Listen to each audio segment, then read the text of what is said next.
Niché au cœur de la région métropolitaine de Montréal, Boisbriand a su conserver son riche patrimoine tout en se développant de manière moderne et innovante. Cette ville dynamique offre une qualité de vie exceptionnelle.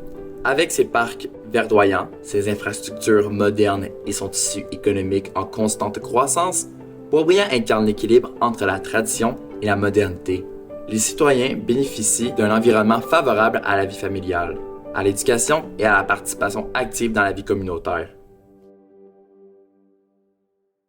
Aujourd'hui, nous avons eu la chance de discuter avec M. Kiesieux. Élu depuis 2009, il est maintenant le remplaçant de la mairesse de Boisbriand. En tant que président consultatif d'urbanisme, son influence a beaucoup d'importance dans la ville de Boisbriand. Ainsi, il est important d'en parler. Alors, bonjour M. Daniel. Pour commencer, pouvez-vous nous partager votre vision pour Boisbriand au cours des prochaines années? C'est une très bonne question. Tout dernièrement, à la fin de l'année 2023, nous avons commencé des consultations citoyennes par rapport à refaire ce qu'on appelle le pôle communautaire et culturel de la ville de Boisbriand, qui concerne la maison du citoyen, l'adobase et la bibliothèque. On aimerait, entre guillemets, revamper le centre-ville.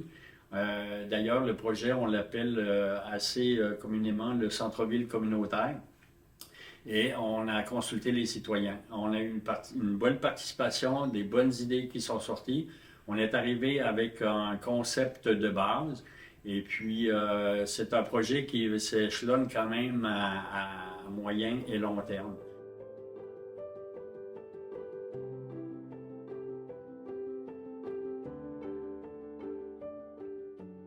L'environnement est une préoccupation croissante dans le monde entier.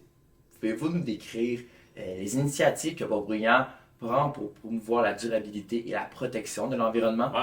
Ça, c'est une question qui est assez large. Concrètement, au niveau de Boisbriand, on regarde par rapport à l'électrification de notre flotte, que ce soit des camions ou des autos.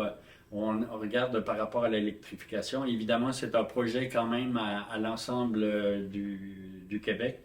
Donc 2035, où théoriquement, on devrait arriver à une électrification des transports à 100%. Il y a plein de petites initiatives, de petits gestes qui vont faire que Boisbriand va se retrouver probablement au niveau des Basses-Laurentides dans des leaders dans la protection environnementale.